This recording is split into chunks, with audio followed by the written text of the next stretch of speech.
సురేష్ కొచ్చాటిల్ గారు, అంటే ఇక్కడ ఈ 9 రాష్ట్రాల గురించి వారు మాట్లాడారు నిన్న పోల్స్లో. అయితే ఛాలెంజింగ్ రాష్ట్రాల విషయానికి వస్తే కేరళ విషయంలో 2019లో 15.17% ఉంటుంది, 0 సీట్స్ ఎన్డీఏ, అండ్ 18% 3% పెరిగి 2 సీట్స్కి వచ్చింది. అయితే విమర్శకులు ఏమంటారంటే ఆ 2 సీట్స్ కూడా కష్టమే అండ్ ఆ ఓట్ పర్సెంటేజ్ అనేది కూడా ఇంపాసిబులే అనేది వారు మాట్లాడుతున్నారు. బట్ ఇక్కడ ఒక పాజిటివ్ లుక్ అయితే కనబడుతోంది 0 to 2 అనేది. 18 ఇంపాసిబుల్ కాదండి, ఎగ్జిస్టింగ్ 15% ఆల్రెడీ బీజేపీకి ఉంది. శబరిమల అజిటేషన్ జరిగినప్పుడు అప్పుడు బీజేపీ యాక్చువల్లీ చాలా మటుకు అక్కడ గెయిన్ చేసుకున్నారు ఆ టైంలో. దాంతో శబరిమల టండా అయిపోయినప్పుడు ఆ ఓట్స్ అని యూపీఏకి వెళ్ళింది 2019 ఎలక్షన్లో. దానికోసం కమ్యూనిస్ట్ ఒకటే సీట్ వచ్చింది. యూజువలీ కేరళలో అక్కడున్న 20 సీట్లలో వీళ్ళకి 11 అంటే వాళ్ళకి 9, వీళ్ళకి 12 అంటే వాళ్ళకి 8 అట్లా వస్తుంది అనమాట. ఎప్పుడు వన్ సైడెడ్గా వెళ్ళదు. ఫస్ట్ టైం 2019లో కంప్లీట్గా కాంగ్రెస్ స్వీప్ చేశారు, అంటే యూడిఎఫ్ స్వీప్, అంటే Congress and Muslim league. CPM and వాళ్ళ పార్ట్నర్స్ కలిసి ఒకటే సీట్ గెలిచారు, ఒక ఆలప్పుడ సీట్ గెలిచారు అనమాట, ఎల్డిఎఫ్. సో ఎల్డిఎఫ్ అంటే సిపిఎం క్యాండిడేట్. ఇక్కడ ఏం జరుగుతుందంటే ఈసారి కేరళలో ఒక చాలా మటుకు ఈ రామ మందిరం వచ్చిన తర్వాత ఒక అవేకనింగ్ వచ్చింది, ఎస్పెషలీ మహిళల్లో. మీరు మోదీ గారు ర్యాలీ చూడండి, మోదీ గారు ర్యాలీ చేశారు, ఆయన కొచ్చిలో చేశారు, ఆయన ట్రిచూర్లో చేశారు. ట్రిచూర్లో ఆయన ఫేవరెట్ క్యాండిడేట్ సురేష్ గోపి గెలిస్తే డెఫినెట్గా యూనియన్ మినిస్టర్ అవుతాడు, దాంట్లో డౌటే లేదు. తిరువనంతపురం అగైన్ ఎందుకంటే కేరళలో బీజేపీ ఎందుకు గెలవదంటే బీజేపీ హిందూస్ అక్కడ 44% అంతే పాపులేషన్, మైనారిటీలో ఉన్నారు హిందూస్, కానీ మైనారిటీస్ మెజారిటీలో ఉన్నారు అక్కడ. అంటే Muslims and Christians, especially Muslim northern కేరళలో ముస్లిం మెజారిటీ. మలప్పురం కానివ్వండి, వయనాడు కానివ్వండి, అట్లాంటి ఈవెన్ కాసర్గోడ్ కూడా ఒక టైంలో చాలా మటుకు హిందూ డామినేషన్ ఉండే, కానీ అక్కడ ముస్లిం పాపులేషన్ పెరిగి అక్కడ కూడా ముస్లిం డామినేషన్ వచ్చేస్తుంది. పాలక్కాడ్ ఇంకో seat, that's very strong seat for BJP. కానీ లాస్ట్ టైం శ్రీధరన్ గారు ఓడిపోయారు అసెంబ్లీ ఎలక్షన్లో. ఎందుకంటే వీళ్ళేం చేస్తారంటే ఈ కమ్యూనిస్ట్ కాంగ్రెస్కి ఒక అండర్స్టాండింగ్ ఉంది, ఆల్రెడీ వాళ్ళ అలయన్స్, వాళ్ళు పార్ట్నర్స్, కానీ ఏదో డ్రామా చేస్తారు కేరళలో మేము కొట్టుకుంటున్నట్లు. వీళ్ళిద్దరు కలిసి ఏం చేస్తారు, బీజేపీ ఎక్కడెక్కడ గెలుస్తున్నారు అనుకోండి, వీళ్ళు ఓట్ ట్రాన్స్ఫర్ చేస్తారు.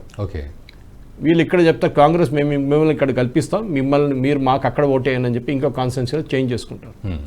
లాస్ట్ టైం గెలవాల్సిన మనిషి శ్రీధరన్ గారిని ఓడిపించింది ఇట్లానే, షాఫీ పరమిల్ అని ఓడిపించారు. This is how it was done. వాళ్ళు ఓట్ ట్రాన్స్ఫర్ చేసుకున్నారు. కాసర్గోడ్లో అట్లనే జరిగింది.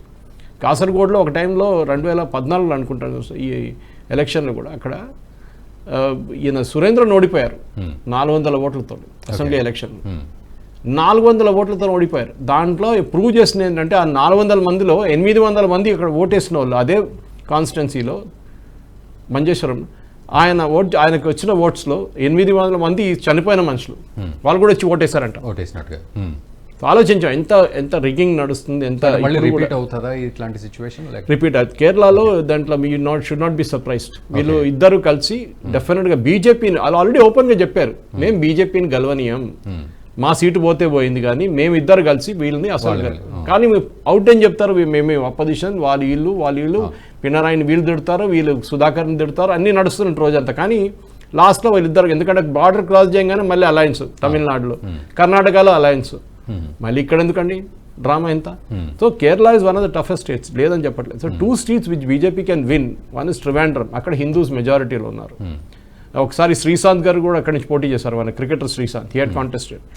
లాస్ట్ టైం గెలవాల్సిన సీట్ అది, కుమ్మనం రాజశేఖర్ గారు పోటీ చేసినప్పుడు ఆయన ఓడిపించడానికి మురళీధరన్ ఒక క్యాండిడేట్ని తీసుకొచ్చారు. అప్పుడు శశి తరూర్ వచ్చాడు, దాని తర్వాత శశి తరూర్ని తీసుకొచ్చారు. సో ఇట్లాంటి Shashi Tharoor he's also Nair, so Kummanam గారిని ఓడిపోయడానికి ఆయన తీసుకొచ్చారు. సో ఈ గేమ్ కాంగ్రెస్ వాళ్ళు ఆడుతారు ఎప్పుడు.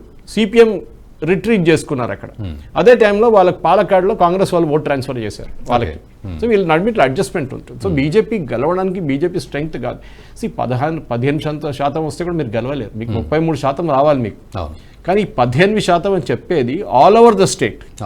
దాంట్లో మీ కోటయం, పత్తనంతిట్ట, ఈ సదర్న్ కేరళలో majority Christian population, northern Kerala మొత్తం ముస్లిం పాపులేషన్. ఇప్పుడు మీరు అన్నట్టు మరి ఆ మైనారిటీలో ఉన్న మెజారిటీ వాళ్ళు ఇప్పుడు ఓటు వేసే పరిస్థితి ఉంటుంది, బీజేపీ దాన్ని ప్లస్ అదే అంట. సో హిందువులు ఉన్న అక్కడ కలుపుకుంటే హిందూ పాపులేషన్ ఒక్కటే ఉన్న చోట తీసుకొని మీరు ఓట్ పర్సంటేజ్ చూసుకుంటే బీజేపీకి 30 కన్నా ఎక్కువ ఉంటుంది. ఓకే, మనం ఇప్పుడు ఏమైతున్నప్పుడు చిన్న పార్టీలు చూస్తున్నాం, వాళ్ళకి 1% ఓట్ అని చూపిస్తుంది ఎక్కడో ఒకటి. కానీ వాళ్ళు ఏం చేస్తారు, వాళ్ళు మొత్తం స్టేట్ తీసుకొని క్యాల్కులేట్ చేస్తారు, ఎన్ని సీట్లు ఉన్నాయి దాంతో డివైడ్ చేస్తారు. అట్లా చేయకూడదు యాక్చువల్లీ.